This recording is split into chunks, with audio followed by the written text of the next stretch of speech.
Hoy vamos a ver el tema del amplificador derivador. El amplificador derivador básicamente se compone de un capacitor,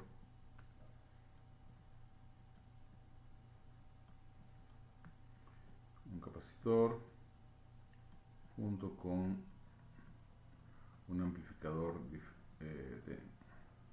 operacional y una resistencia.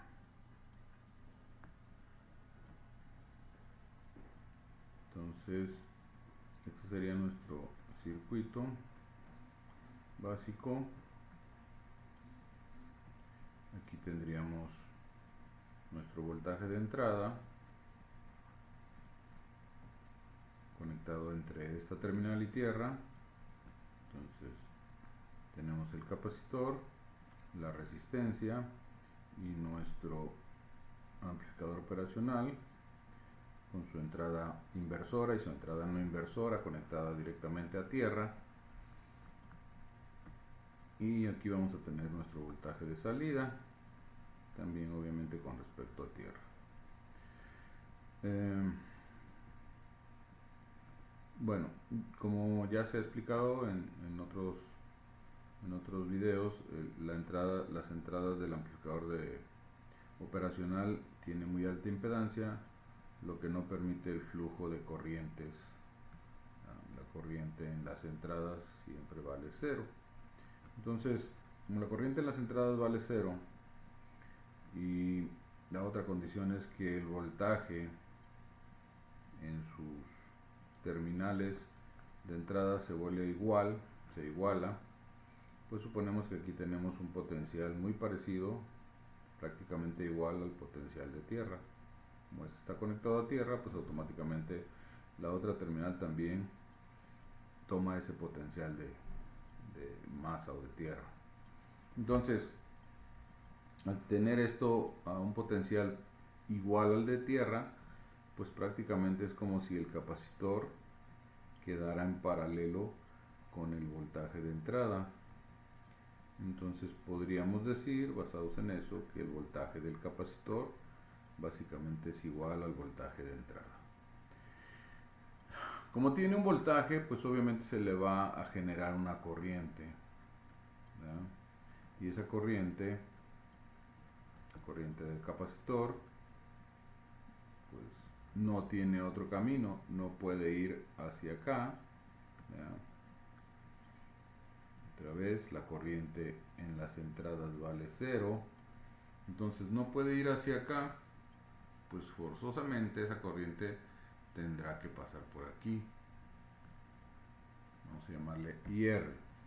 Entonces de ahí podemos deducir que la corriente del capacitor forzosamente tendrá que ser igual a la corriente de la resistencia, o la corriente de la resistencia tendrá que ser igual a la corriente del capacitor. ¿Por qué? Pues porque no hay otro camino. Simple y sencillamente no hay otra rama por donde pueda circular esa corriente, y pues la corriente no puede desaparecer. Por algún lado se tendrá que ir, sobre todo si hay una ruta. Entonces, al haber una ruta por donde circular, pues por ahí se va toda la corriente. Entonces, estas dos corrientes es como si estos dos elementos estuvieran en serie prácticamente, y estas dos corrientes se igualan.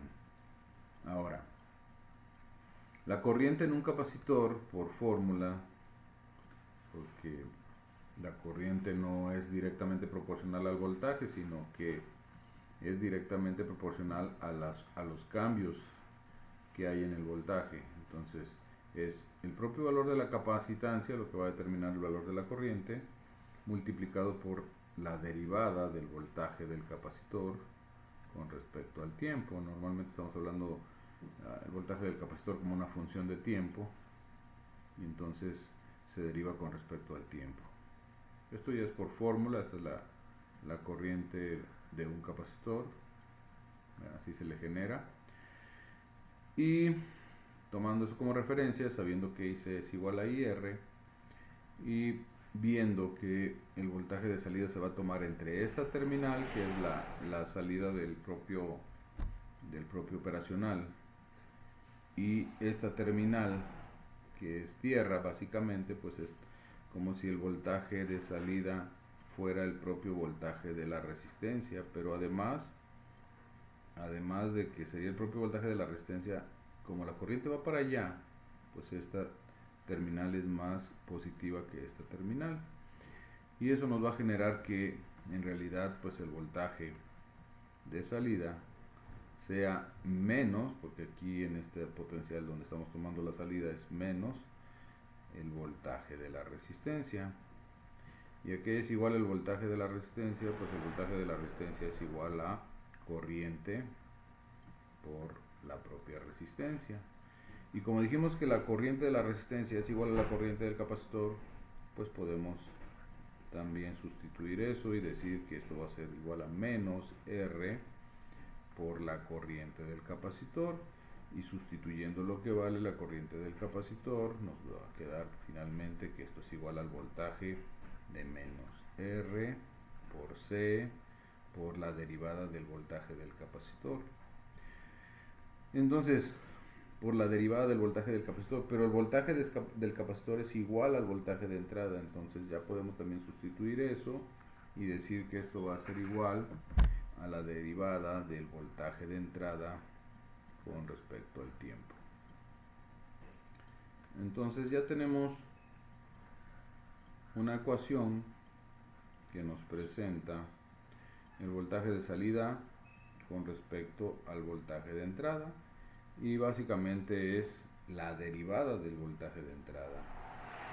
Entonces sería menos RC, aquí va a depender de qué valores pongamos en R y C, por la derivada del voltaje de entrada con respecto al tiempo. Entonces, como esto presenta una reactancia capacitiva que varía con el valor de la frecuencia, aquí vamos a ver si nos cabe, la reactancia, con el otro color, la reactancia capacitiva es 1 sobre 2pi por F por C. Entonces la frecuencia afecta cuánta resistencia tiene este elemento. ¿Ya? Si tenemos poca frecuencia, la resistencia va a ser grande, pero si tenemos mucha frecuencia, la resistencia va a ser más pequeña.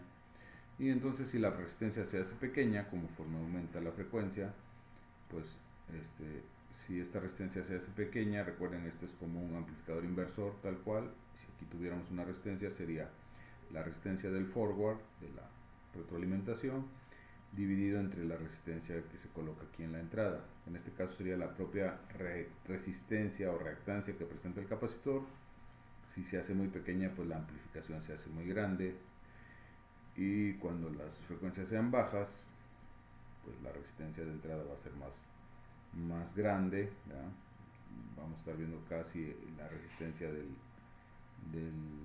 dieléctrico, del aislante del propio capacitor, y la resistencia sería muy grande, entonces la amplificación pues casi se hace nula. Entonces vamos a este sería nuestro circuito y este sería su función de salida, ¿ya? Si por ejemplo vamos a suponer que lo que metemos aquí a la entrada, vamos a suponer, es una señal senoidal, un senoide, pues a la salida lo que esperaríamos sería una señal cosenoidal, ¿no?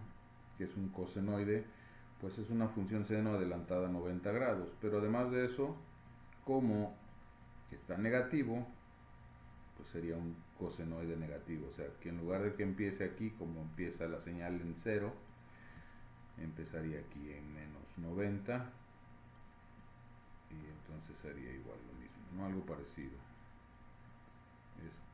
Más o menos aquí debería de empezar, cuando este empieza en 0, este debería estar empezando en menos 90 grados, o sea en menos el valor máximo. Vamos a comprobarlo. Ya tengo preparado aquí un circuito como el que estábamos calculando, donde tenemos el capacitor conectado a la resistencia, a la entrada negativa o a la entrada inversora, y una resistencia que se retroalimenta a la salida del amplificador operacional. En este caso es el pin 6, el pin 2 y el pin 3, que es la entrada no inversora, está directamente a tierra. Estas fuentes alimentan nuestro operacional. En este caso le puse 15 volts y aquí le puse menos 15 volts para polarizar el amplificador operacional. Y aquí le estamos metiendo una función seno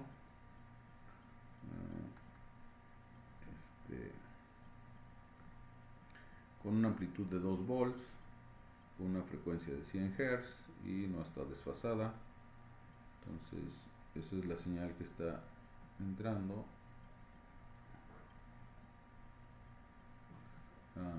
aquí a la entrada.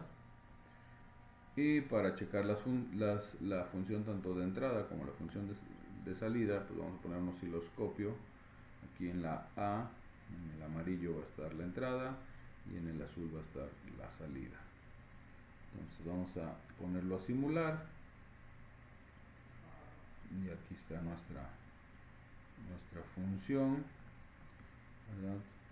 Pues como pueden ver, miren, la amarilla es la señal de entrada. Aquí justo aquí pasa por 0 y hace nuestra señal de entrada, un senoide, y aquí pasa por y la señal de salida, cuando este está en 0, este está en menos el máximo negativo, ¿no? Está en menos la amplitud negativa, porque es un cosenoide negativo. Si fuera un cosenoide positivo, arrancaría acá en el positivo y haría lo mismo, pero arrancando desde el máximo positivo.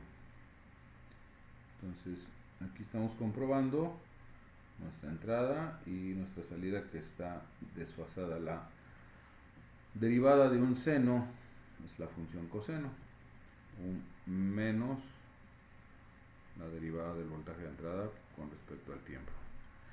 Bueno, aquí comprobamos el amplificador derivador. Ahí están las señales, que eso es lo que deberíamos de estar viendo. Obviamente pues esto es calculado, no es real. Se ve bien bonita la señal.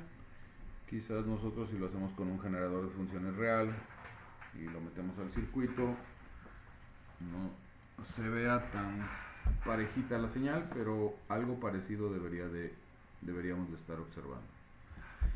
Es todo por hoy y nos vemos en el próximo video.